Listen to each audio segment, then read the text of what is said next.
accountant or lawyer or software developer, you go through the exact same training as our call center reps. It's a 5-week program. 1 week is spent in Kentucky doing all the different warehouse functions, picking, packing, shipping, receiving, and so on. But the first 4 weeks when you join the company are spent going over company history, the importance of company culture, our philosophy about customer service, and then you're actually on the phone for 2 weeks taking calls from customers. And the reason we put everyone through that same training is because our belief is that if we're serious about building our brand to being about the very best customer service, then customer service shouldn't just be a department. It should be the entire company. And once they're in the training at the end of the first week, we make an offer to everyone. And the offer is this: we will pay you for the time that you have already spent training with us, plus a bonus of $2,000 to quit and leave the company right now. And that's actually a standing offer until the end of the training, and then after that we actually extend it for a couple months after that. And the reason we do that is because we don't want employees that are in the company just for a paycheck. We want employees that really feel like this is a company whose culture they want to be a part of, and this is a company whose long-term vision that they really believe in. And so when we started this, it was the first year we did this was in 2007. About 3% of people ended up taking the offer. In 2008, less than 1% of people took the offer. In 2009, I don't think anyone's taken the offer yet this year. So it actually started out at $100, and we keep upping the offer. It's now at $2,000 because we feel like not enough people are taking the offer. And so it's actually been really good for us. And people ask us about the origins of this, and the original reason was because our training team, we found over time, was developing a pretty good feel and had pretty good gut for who would not make it 6 months later down the line. But the problem was we couldn't just after a week say you're fired because they hadn't done anything yet, even though they could predict with better and better accuracy who was not going to make it. So it was kind of like that movie Minority Report with Tom Cruise, where they would arrest people for murders they had not committed yet. They were pre-crimes, and so our legal department didn't think we could do that at Zappos. So instead, we came up with this offer. And what surprised us, though, was actually the benefit. The biggest benefit was not from the people that took the offer. The biggest benefit came from the people that did not take the offer, because they still had to go home and talk to their friends and family and ask themselves, is this a company I really believe in? Is this a company that I really want to commit to?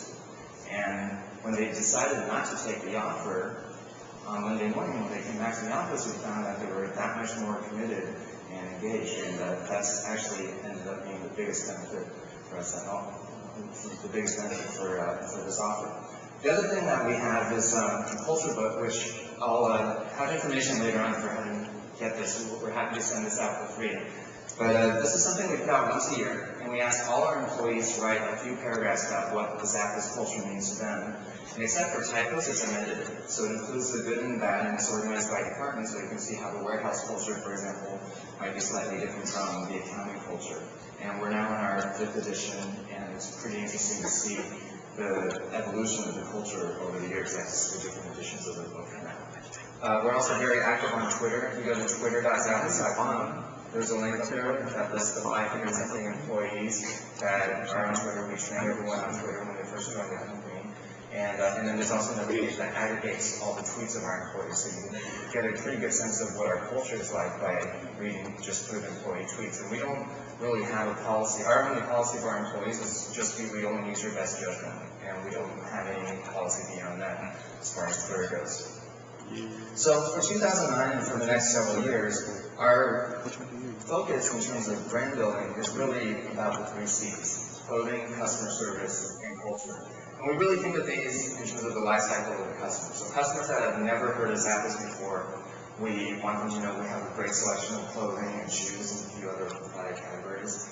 Once they know we have a great selection of those things, then we want them to know all about our customer service, that we're all about delivering the very best customer service. And that's not something that we tell them, so much as something that they experience when they call our call center or when they experience that surprise upgrade to overnight shipping. And once they know that we're all about customer service, we want them to know about our company culture and the core values, because that's really the platform that makes it all possible. So we've had customers actually email us and tell us that Zappos has happiness in a box when they receive that perfect outfit or the perfect pair of shoes. So whether it's the happiness that customers feel from getting that perfect outfit, or the happiness that customers feel by being treated really well or getting surprised by that overnight shipping, or the happiness that employees feel by being part of a culture that they really want to be a part of, whose corporate values match their own personal values. The thing that ties all of these three things together is that Zappos is really just about delivering happiness, whether to employees or customers, and we also apply that same philosophy to vendors as well.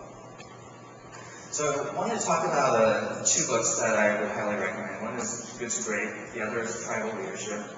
And actually, if you go to the Zappos website, you can download the audio version of Tribal Leadership for free. We partner with the authors to make that freely available. And in both of these books, they looked at what separated the great companies in terms of financial performance over just the good ones over the long term. And they found two things that were absolutely critical ingredients. One of the ingredients was just having very strong culture. And a lot of companies they might call them core values or guiding principles or so on. For us at Zappos, we have 10 core values, which is kind of like a formalized definition of our culture. But the difference is, at most companies, they're very lofty sounding, and they read kind of like a press release that the marketing department wrote. A lot of them sound very similar to other companies, and maybe you learn about them on day one of orientation, and then it just ends up being a meaningless plaque on the wall. So at Zappos, we wanted to come up with committable core values. And by committable, meaning we're actually willing to hire and fire people based on these values, regardless of their individual job performance. So it was actually a lot more challenging than you might initially think. It took us a year to come up with our values, and it wasn't just a few executives off at an offsite deciding what to do.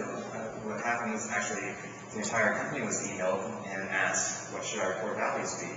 And then I got a lot of feedback, and we went back and forth, and then eventually came up with our list of 10 core values.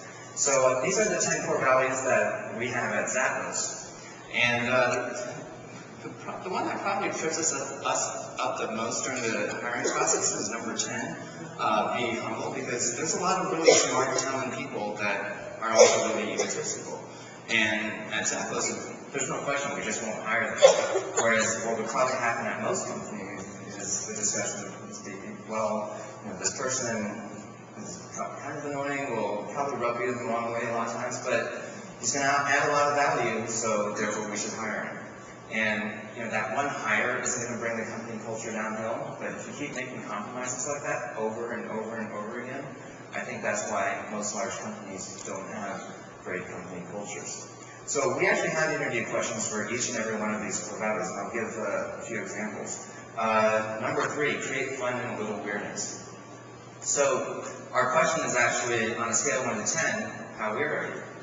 And you answer 1, then you're probably a little bit too straight-laced for us. If you answer 10, you might be a little too psychotic for us. But it's not really a specific number that we're looking for, so much as just seeing how candidates react to the question, because it's not your typical interview question.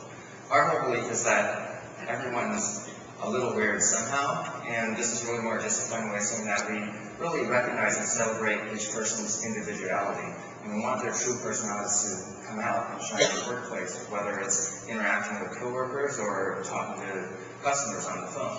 And so, as an example, if you were to call our call center twice, the first time you might get someone that's really chatty and tells jokes and is making you laugh, and that's great because that's that person's personality. And because we don't have scripts, we encourage that. We just want the customer to walk away with the feeling like they have a personal and emotional connection with the company. And then you might call a second time and get someone that's not a joke teller, but maybe the rep hears your dog barking in the background, and the rep also has a dog, and you guys can bond over dogness or whatever it is that dog lovers talk about. And that's great too, because that's another form of personal and emotional connection. Core value number 4, be adventurous, creative, and open-minded. So one of our questions for this is, on a scale of 1 to 10, how lucky are you in life? 1 is, I don't know why, bad things always seem to happen to me. 10 is, I don't